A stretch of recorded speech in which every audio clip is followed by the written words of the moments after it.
Hello and welcome back to Leanne's Spirit Story Corner.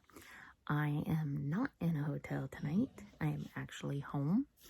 But I was excited to share another story with you in regards to not one, but two high schools here in Des Moines.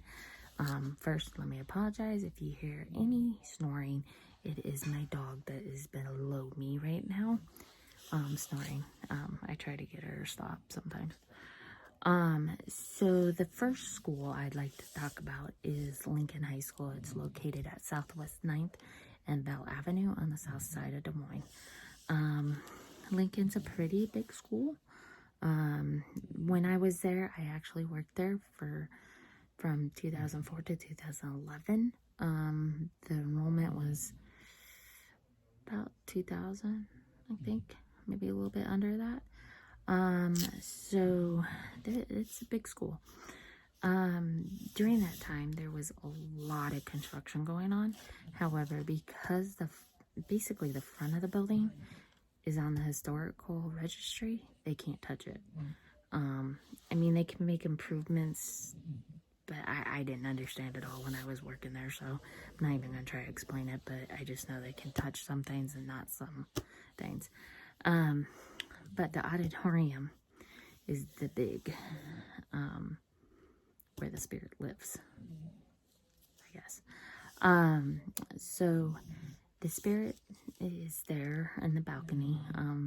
Not a lot of people go up there, other than like maybe, the lighting people, sound, maybe probably the theater teacher, but anyways, so yeah, they up there is a couple storage doors. One of them is always locked. Now there is a video out there, someone making fun of the spirit and saying, oh, the door is locked, the door is locked. Well, if you have a key like I did, you just go in there. So one summer when they were redoing things, a few of us went up there. Now, a couple other ladies that were with me had worked there for a very long time. And they'd already been up there, and they said, wait till you see what's in there. And I'm like, okay. So we went up there and we went in, and it was interesting. It was like a storage unit, but kind of like an attic to me. But what was interesting was all of these signatures. Mine's in there now too.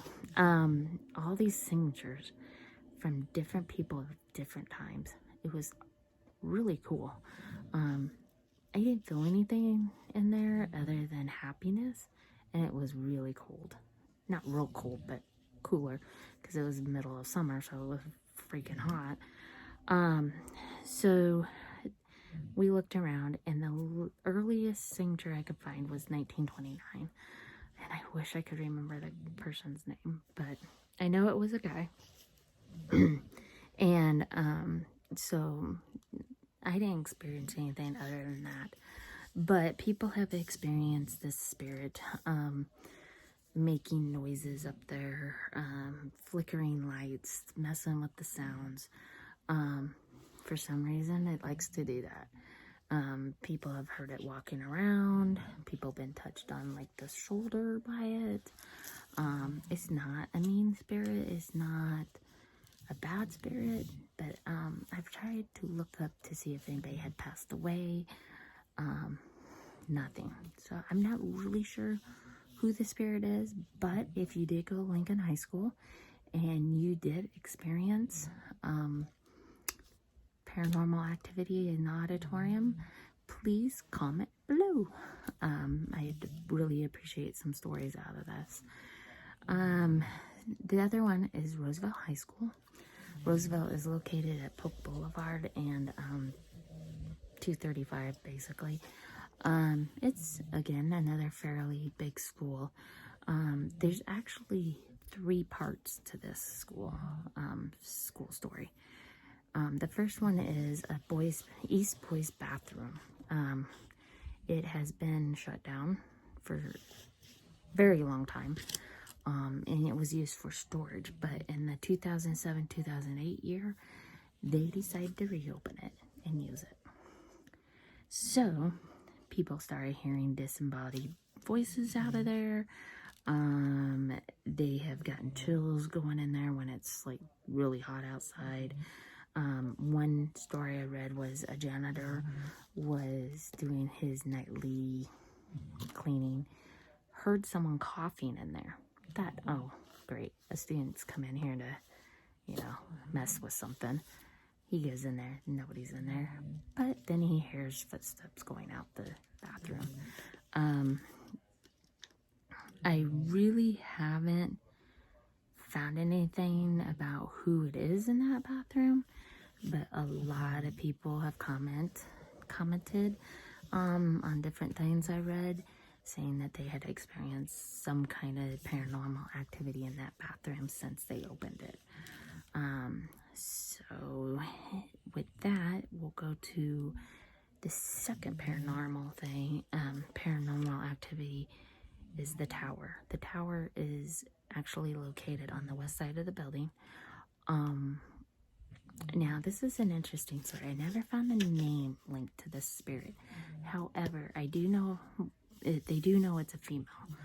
I also try to find any information on this because supposedly this female committed suicide in the in the tower.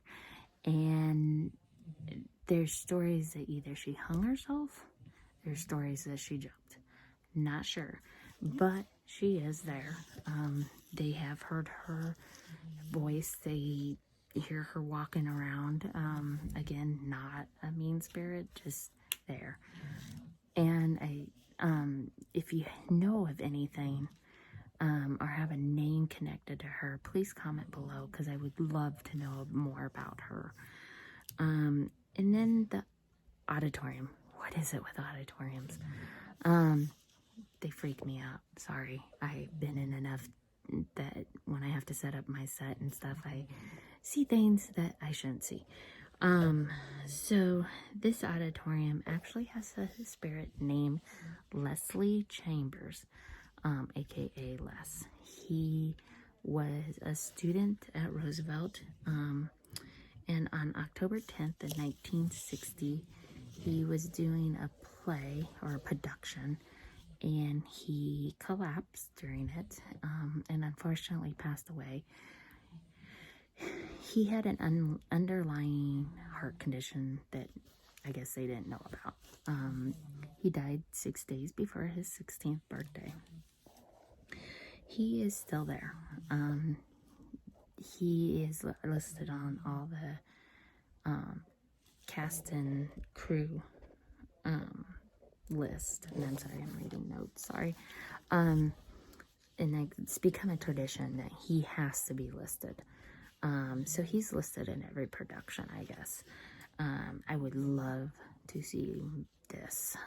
So if you have evidence of that, please, please, please comment below. So he's there. He helps him out, I guess. I read in one comments where a girl was doing the lights and making sure everything was good for that night. And she felt cold, and then she felt someone standing next to her, and she looked over, and it was him. And he said, "You did a good job," and kind of tapped her on her shoulder and walked away. It was extraordinary, she said. So yeah, he likes to play pranks on people, or the production people. So that's kind of cool. But he's just a kid, and he hangs out there. He died doing what he loved, I guess. So a couple interesting things. Roosevelt, is also where my parents went to school and graduated from it. Sorry, you hear the dog barking. And I asked my mother if she'd heard any of these stories. She had heard of the auditorium, but other than that, no, she'd never experienced anything there. Unfortunately, I haven't spoke to my dad yet, so that was kind of interesting. What else I found interesting was Les's birthday was October 16th. That's also my son's birthday, my oldest son's, that doesn't really believe in this type of stuff. So, yeah, kind of interesting facts about that. I did look to see if there was any other high school stories. I didn't find any where I went to school, which was kind of a bummer. I'd love to know if there was any spirits there. But that's about it for this one. No pillows are flipping on me this time, and nothing weird other than a snoring dog below. So I'm gonna say cut this off, and thank you for watching, and look forward to story 3 of one of Des Moines' finest haunted places. And Maya likes it too. So thank you and have a good day. Be safe.